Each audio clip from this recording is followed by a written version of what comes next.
ஊர்ல ஒரு அழகான குடும்பம் வாழ்ந்து வராங்க. அம்மா, அப்பா, 2 பசங்க. அந்த அம்மாவும் அந்த குழந்தைங்க மேல ரொம்பவே பாசம் காட்டி ரொம்ப அருமையா வளர்க்குறாங்க. அந்த குழந்தைங்களும் அந்த அம்மா, அப்பா மேல ரொம்பவே பாசமா இருக்காங்க.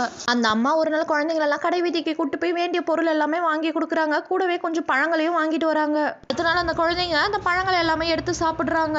அப்ப அந்த குழந்தைங்களோட அம்மா பக்கத்துல தான் உட்காந்துட்டு இருப்பாங்க. அப்பா அவங்க பையன் கிட்ட ஒரு பழம் அம்மாவுக்கு தாய் என்னன்னு சொல்லி விளையாட்டா கேக்குறாங்க. அந்த பையன் தரானா இல்லையான்னு பாப்போன்னு. அந்த பையன் கையில 2 கொய்யா பழம் இருக்கும். உடனே அந்த பையன் 2த்தையுமே கடிச்சு பாக்குறான். அந்த அம்மாவும் அந்த பையன் என்ன சொல்ல போறான்னு தெரியறதுக்கு முன்னாடி அந்த பையனை தப்பா நினைக்க ஆரம்பிச்சிடுறாங்க. அவன்கிட்ட இத்தனை பழம் இருக்கு, ஒரு பழம் கேட்டா தராம எல்லாத்தையும் கடிச்சு பாக்குறானேன்னு சொல்லி அவனை தப்பா நினைக்கிறாங்க. ஆனா அந்த குழந்தை பண்ண விஷயமோ வேற.